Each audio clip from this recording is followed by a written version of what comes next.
producer says to the editor, "I win the pool."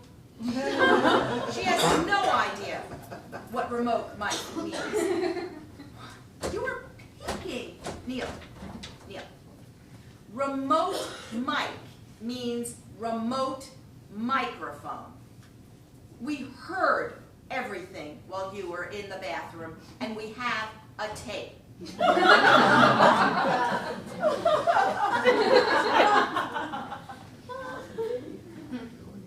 Has everyone heard this tape? Oh, yeah. Oh, yeah. Yeah, everyone's heard the tape.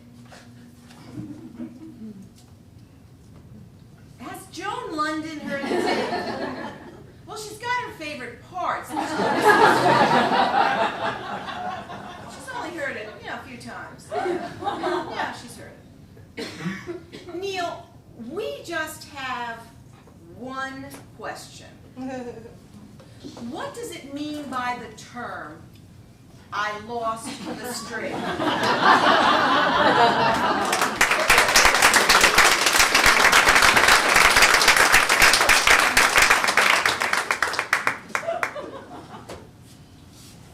By the way, I got the job. I decided not to take the job. I decided instead to pursue my vision. And I formed my own company, the Children's Financial Network. And the mission of my company is to educate women, children, and their families to empower them to take charge of their financial life. And I successfully start the company here in the United States, and then it's time to go overseas to take the mission of financial literacy abroad. Now, the first stop is England, because we do share a common language, right? And I partner with a group in England, the Bob Group. And the head of the Bob Group, Bob, really wants to become a knight. And he feels that the quest for financial literacy will get him that much closer to becoming Sir Bob. But he's not there yet, so I'm going to call him Not Yet Sir Bob. And Not Yet Sir Bob invites me over to London to attend a polo match where his team, the Bobs, is playing against Prince Charles's team, the Royals. And Not Yet Sir Bob gets a little freaked about me coming over to London. So he has his protocol officer give me a call to go over some rules.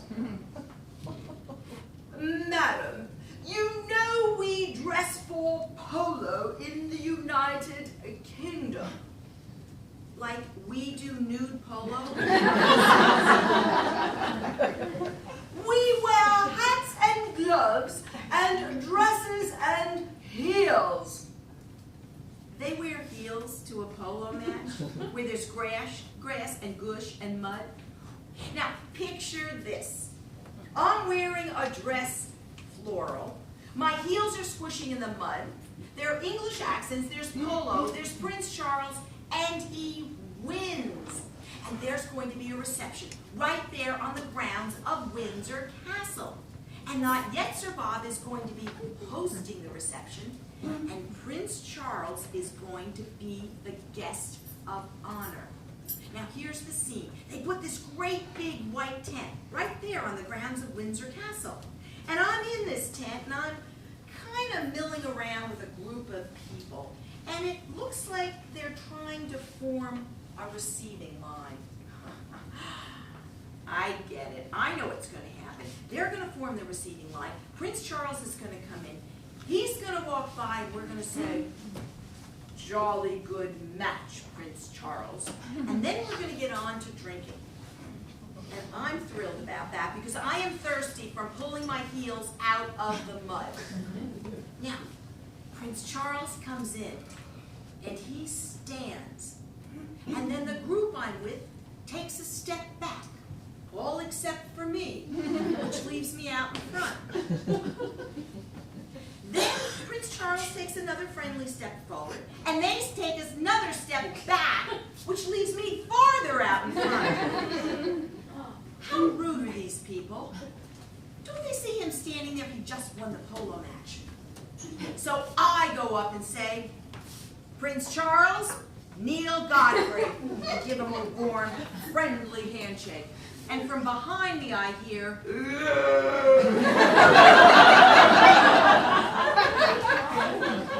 I know that sound. So I immediately check my bra strap, and I check to see if my slip is hanging out. And of course I check to see if the hem of my skirt is caught in my industrial strength hair clip. Nope, I'm okay. And I go back to chatting it up with the prince. He is so charming. And he and I have so much in common. He rides, I ride. His horse is named Windsor, short for Windsor Crown. My horse is named Tuffy, short for Tuffy. And then I say, Prince Charles, your wife, Lady Di, was just back in New York to see my bank, the First Children's Bank, to open up accounts for your kids. And again I hear, I know it's not me. It's gotta be him. It's gotta be his fly. So I casually glance down.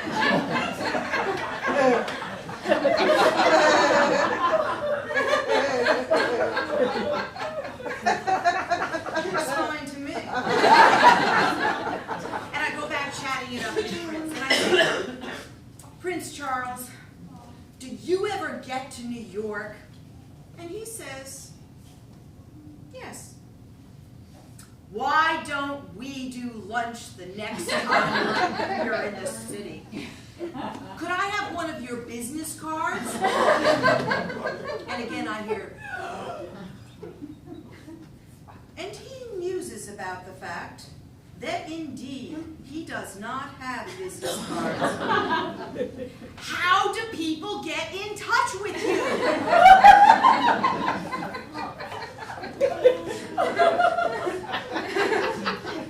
Actually, they don't. So I hand him one of my business cards, and I say, Prince Charles, next time you're in the city, if I'm not busy, we could do lunch. And I'm trying to be as tactful as possible, and I say, Prince Charles, this cocktail party's for you. You should kind of get around a little bit and schmooze it up with the folks. Kind of chit-chat a little bit. And I give him another friendly, warm handshake, and I say, I'll see you in New York. And I turn my back, and I walk away, and he turns, and he leaves the reception. And the crowd descends upon me, yelling and screaming. You've insulted the country. You've insulted the crown. You've insulted the universe. You touched the prince. I didn't touch the prince. I shook his hand. You were supposed to curtsy. Curtsy? You called him by a nickname. You called him Prince Charles. That's like calling him Chuck. You're supposed to refer to him as His Royal Highness. End the business card ordeal. Well, flashbulbs are going off, tempers are going off. Frankly, I'm out of here. You know, they were the ones who were rude. I was just friendly. I'm out of here. I'm back in New York. I am back home.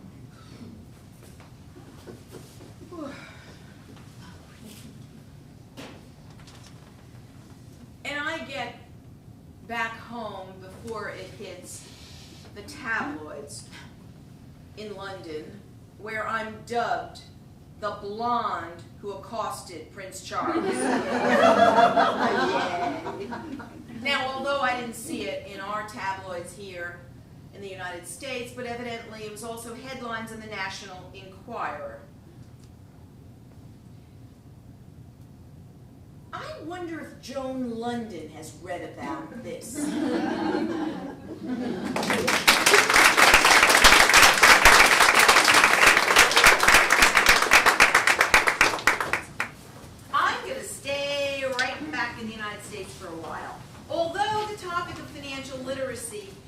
taking off around the world. In fact, my books are now translated to about 10 languages around the world. But I'm going to stay right here. And what's really interesting is that the topic of financial literacy is taking off in the United States.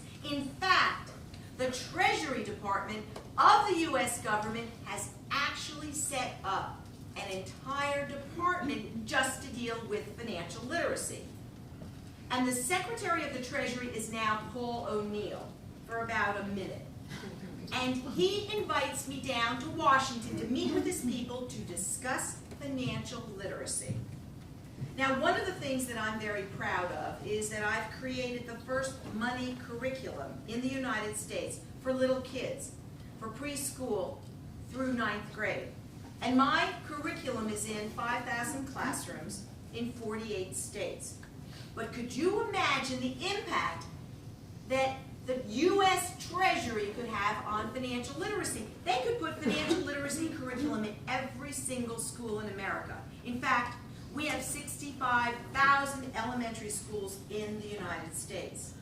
Our government could educate every single child. So I am really excited when Secretary of Treasury Paul O'Neill invites me down to Washington to meet with his people. So I fly down to Washington, D.C. to meet with Paul O'Neill's people to discuss financial literacy. And they say, Miss Godfrey, you don't really understand how the government works, do you? We don't do anything. We support the concept of financial literacy, but we don't do anything. Thanks so much for coming down to see us. It's over. Yeah. That was it. The meeting was over. So I get into a taxi cab and I go back to the airport. And I get to the airport and the plane going from Washington, D.C. to Newark, as always, is delayed. And I go into delay mode. Now you know what that is. You go into the waiting room and you kind of scope out your territory. So I have a seat and an empty seat on one side and another empty seat on the other side. I go get my chocolate, my coffee, and I lay my papers out to do my work and to be left alone. Now, you know when you travel, your lips get really, really chapped? You know when you fly a lot? You know how that is. You fly and they get really chapped, right? Well, my lips were really, really chapped. So I'm doing my work and I reach into my pocketbook and I grab what I think is my industrial strength chapstick. And I practice what I call the whirl around technique. Boom, boom, boom. So I put it on.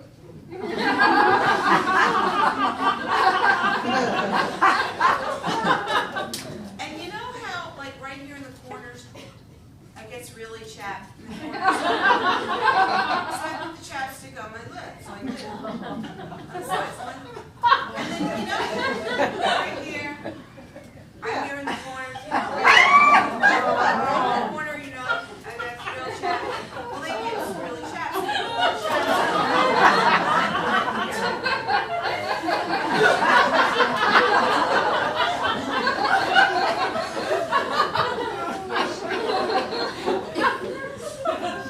And then I'm just minding my own business. Then all of a sudden, a man comes up to me and says, excuse me, I don't mean to bother you, but didn't I notice you this morning on the flight down to Washington, and now you're coming back this evening? Do you mind if I ask you what you're doing? Things are looking up, and I say,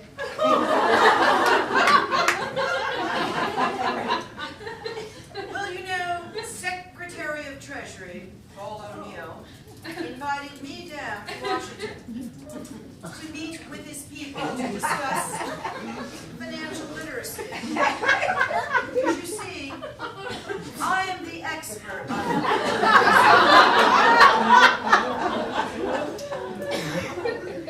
And then another man comes up. Now this never happens to me. Nobody recognizes me. And he says, excuse me, Neale Godfrey. Don't I recognize you from television? And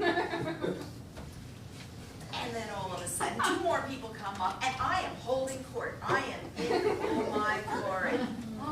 We, of course, are discussing financial literacy, the Treasury Department, and, naturally, the balance of payments in Germany. Delay's over. So I get on the airplane, and I take my usual seat, the window seat. And then there's an empty seat next to me. And then on the aisle seat, one of the guys that I was talking to in the waiting room is sitting there. Now, you know when you fly out of Washington, D.C., as soon as the plane takes off, you are belted into your seat. You can't get up. So the plane takes off, and I doze off for a second.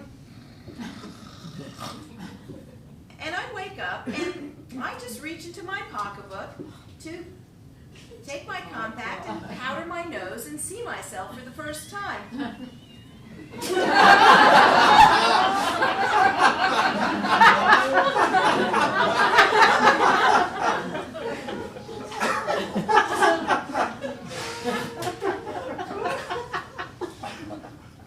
How did this happen?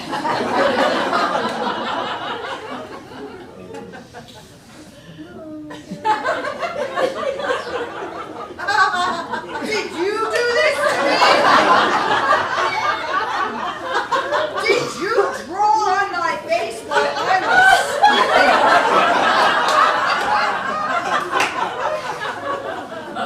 He's sitting there like this. He goes, I didn't do it. I didn't do it.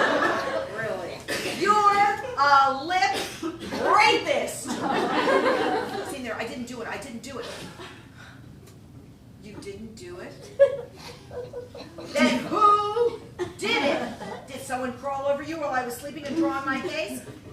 I don't think so. You're a lip rapist. He's sitting there like this. He doesn't just want to get out of the seat. He wants to get out of the air.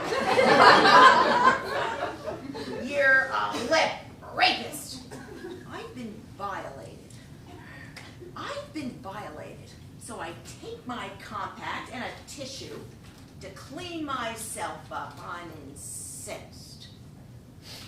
And I practice cleaning up. And I notice a familiar pattern.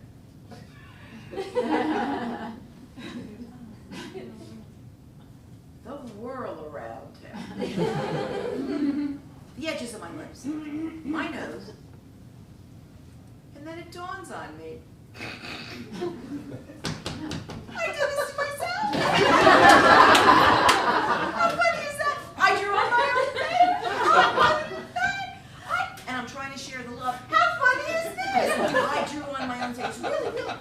Did you ever grab lipstick instead of chapstick? You know what I mean?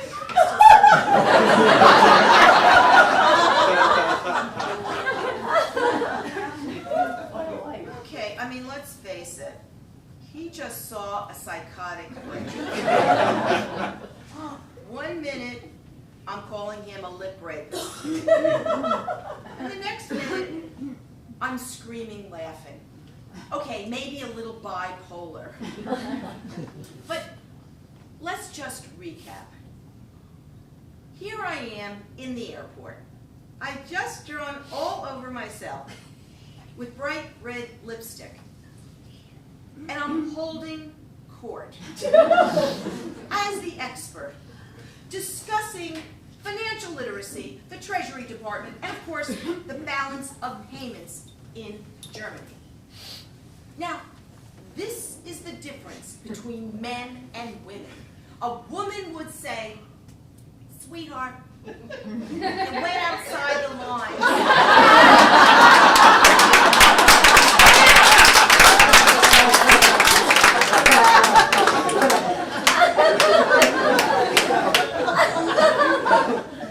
You might want to go into the ladies' room and check. A man, nothing.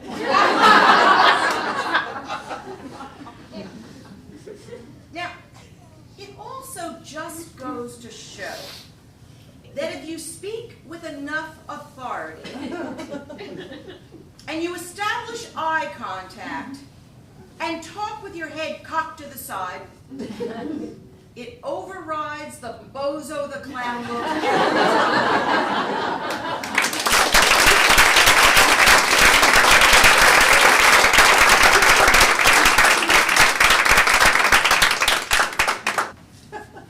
You know, I started my own company, the Children's Financial Network. And the purpose is to educate and empower children, women, and their families to take charge of their financial lives. Well, I've also created cartoon characters to entertain and educate little kids. And these characters are animals with financial personalities. So I've got Penny Bright, today's savvy feline and entrepreneur. She knows her fashion and her tax code. I've got the Market Brothers, Bull and Bear, and they run the